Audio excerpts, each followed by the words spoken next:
बिस्मिल्लाहिर्रहमानिर्रहीम। अस्सलाम वालेकुम student, my name is Qurratulain, your physics teacher. Student, आज हम क्लास 9 का chapter number 1 physical quantities and measurement start करने जा रहे हैं। इस चैप्टर में हम फ़िज़िकल क्वांटिटीज़ और उनको मेजर करने के लिए कौन कौन से इंस्ट्रूमेंट्स और यूनिट इस्तेमाल करते हैं उनके बारे में हम स्टडी करेंगे। फ़िज़िकल क्वांटिटीज़ वो क्वांटिटीज़ होती हैं जिन्हें हम मेजर कर सकते हैं। All the measurable quantities are called physical quantities. For example length,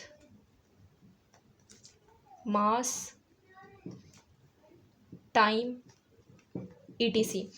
इन तमाम को हम फिज़िकल क्वांटिटीज़ कहते हैं। इसके अलावा भी बहुत सारी फ़िज़िकल क्वांटिटीज़ होती हैं जिन्हें हम मेजर कर सकते हैं। इसके बारे में हम आगे डिटेल से चैप्टर में स्टडी करेंगे। आगे हम देखते हैं साइंस। साइंस एक लैटिन वर्ड साइंशिया से ड्राइव हुआ है, जिसका मतलब होता है नॉलेज, इल्म। वो नॉलेज जो ऑब्जर्वेशन और एक्सपेरिमेंटेशन के जरिए हासिल होता है उसे हम साइंस का नाम देते हैं। The knowledge gain through observation experimentation is called science.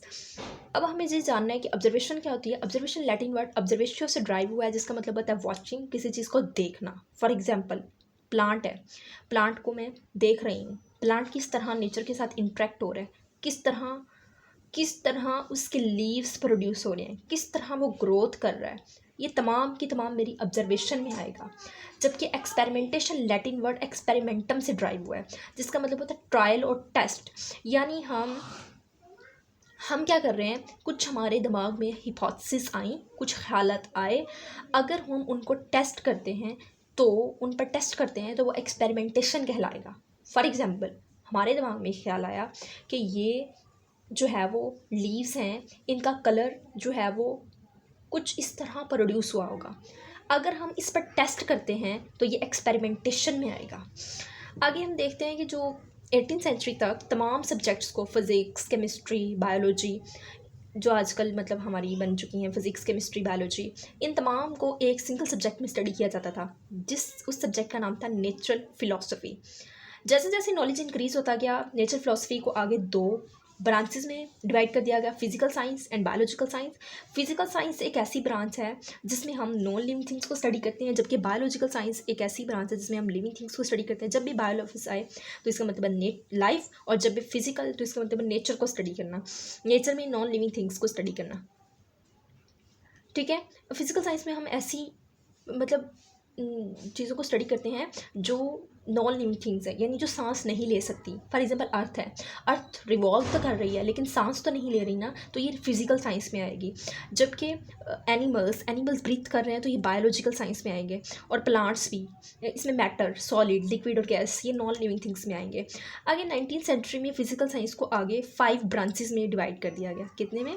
5 branches में डिवाइड कर दिया गया। Physics, chemistry, astronomy, geology, metrology. ये हमसे क्यों आ सकता है। आगे हमारे पास फिजिक्स एक ग्रीक वर्ड फिजिक्स से ड्राइव हुआ है, जिसका मतलब होता है नेचर या नेचुरल वर्ड। ये एक ऐसी ब्रांच है साइंस की जिसमें हम नेचर को स्टडी करते हैं। अगर हम इसकी डिफाइन की तरफ जाएं तो in physics we study matter, energy and the interaction. Matter हर वो चीज़ जो जगह घेरती है और वजन रखती है। For example bag, for example table. इसके अलावा energy ability to work done, कुछ काम करने की सलाहियत को हम वर्क डन एनर्जी बोलते हैं। इसमें kinetic energy, potential energy, gravitational potential energy, इसमें मुख्तलिफ तरह की एनर्जीज आ सकती हैं। और उनकी इंट्रैक्शन, किस तरह मैटर और एनर्जी आपस में इंटरेक्ट करती हैं। और इसके अलावा मैटर एनर्जी में भी कन्वर्ट हो सकता है, एनर्जी मैटर में भी कन्वर्ट हो सकता है। इन तमाम के बारे में स्टडी करना हम फिजिक्स में स्टडी करते हैं। केमिस्ट्री एक ऐसी ब्रांच है साइंस की जिसमें हम केमिकल रिएक्शंस को स्टडी करते हैं। एस्ट्रोनॉमी ग्रीक एस्ट्रॉन से ड्राइव हुआ है, जिसका मतलब स्टार्स एंड नोमोस का मतलब होता है ला। ये एक ऐसी ब्रांच है साइंस की जिसमें हम स्टार्स को, गैलेक्सीज को स्टडी करते हैं। जियो से ड्राइव हुआ है, जिसका मतलब होता है अर्थ, एंड लोगोस का मतलब होता है स्टडी। ये एक ऐसी ब्रांच है साइंस की जिसमें हम अर्थ को स्टडी करते हैं। मेट्रोलॉजी ग्रीक मेट्रोन से ड्राइव हुआ है, जिसका मतलब होता है एटमॉस्फेरिक फिनोमिना, एटमॉस्फेयर में होने वाले मुख्तलिफ तरह के phenomenas. For example weather, clouds, rain, ये तमाम के तमाम जो हैं वो ETC, ये तमाम के तमाम जो हैं वो इसमें एटमॉस्फेरिक फिनोमिनास में आते हैं। तो इनके बारे में स्टडी करना लॉजी वर्ड लोगोस से ड्राइव हुआ है, जिसका मतलब होता है स्टडी। यानी ये एक ऐसी ब्रांच है साइंस की जिसमें हम वेदर को स्टडी करते हैं। इसके बाद अगर हम बात करें एप्लीकेशंस को फिज़िक्स की, तो ये क्वेश्चन आ सकता है पेपर में।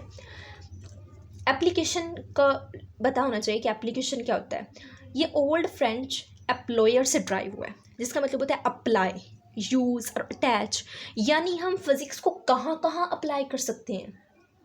अगर हम अपने इर्द गिर्द नज़र दोहराएं तो कोई कम ही चीज़ नज़र आएगी जिसमें फ़िज़िक्स इन्वॉल्व ना हो। अगर हम देखें इसकी एप्लीकेशंस में, कार जो है वो प्रिंसिपल ऑफ मैकेनिक्स पर बेस करती है, जो कि एक फ़िज़िक्स का प्रिंसिपल है। रेफ्रिजरेटर प्रिंसिपल ऑफ थर्मोडायनामिक्स पर बेस करती है, ये भी एक फ़िज़िक्स का प्रिंसिपल है। पुली जो है वो पुल करने के लिए, हैवी लोड्स को ऊपर उठाने के लिए क्या की जाती है, इस्तेमाल की जाती है। और अगर हम इलेक्ट्रिसिटी की बात करें तो इलेक्ट्रिसिटी क्या की जाती है, इलेक्ट्रिसिटी को हीट प्रोड्यूस करने के लिए, लाइट को हासिल करने के लिए इस्तेमाल किया जाता है, गेट करने के लिए इस्तेमाल किया जाता है।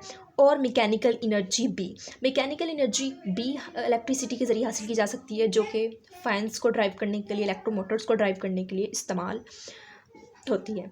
इसके अलावा मुख्तलिफ तरह के ट्रांसपोर्टेशंस के means, for example cars, aeroplanes, इनके ज़रिए भी जो है वो, इनमें भी फ़िज़िक्स इन्वॉल्व होती है। इसके अलावा अगर हम डोमेस्टिक घरेलू एप्लियंसेस की बात करें, air conditioners, refrigerators, vacuums cleaners, washing machines, इन तमाम में भी फ़िज़िक्स इन्वॉल्व होती है। इसके अलावा अगर हम मीन्स ऑफ कम्युनिकेशंस की बात करें, रेडियो, टीवी, टेलीफोन, कंप्यूटर्स, इन तमाम में भी फ़िज़िक्स इन्वॉल्व होती है। कम्युनिकेशन के मीन्स। एडवांटेजेस की बात करें, अगर हम इनके फ़वाइद की बात करें तो फ़िज़िक्स ने जो है वो हमारी लाइफ को क्या कर दिया, आसान कर दिया, फास्टर कर दिया, ज़्यादा कंफर्टेबल कर दिया पास्ट की निस्बत। मिसाल के तौर पर अगर हम मोबाइल फ़ोन की बात करें तो मोबाइल फ़ोन के ज़रिए हम कहीं भी किसी भी जगह बैठे हुए इंसान से क्या कर सकते हैं, रब्ता कर सकते हैं। इसके अलावा इसके ज़रिए हम लेटेस्ट इंफॉर्मेशन भी हासिल कर सकते हैं। इसके अलावा इसके लिए पिक्चर ले सकते हैं, सेव कर सकते हैं, मैसेज को सेंड कर सकते हैं, रिसीव कर सकते हैं, अपने दोस्तों के सेंड मैसेज भी कर सकते हैं, रिसीव भी कर सकते हैं।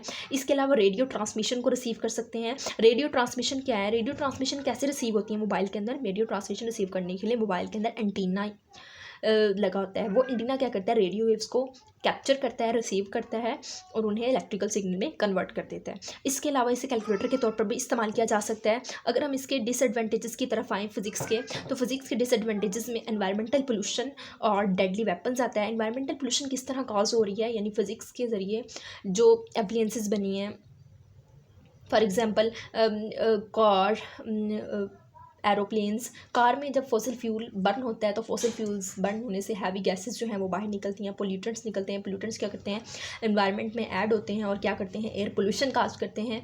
इसके अलावा रेफ्रिजरेटर से निकलने वाली कार्बन मोनोऑक्साइड गैस भी हमारे इन्वायरमेंट को क्या कर रही है, पोल्यूट कर रही है। इसके अलावा डेडली वेपन्स, बहुत सारे हथियार बन चुके हैं फिज़िक्स के ज़रिए जो कि हमारे लिए नुकसानदायक है। फॉर एग्ज़ाम्पल गन्स, जिसकी वजह से सीवियर डेथ काज हो सकती है, फायर आर्म्स, एक्सप्लोजिव वगैरह, ETC। स्टूडेंट, ये था आज का हमारा टॉपिक।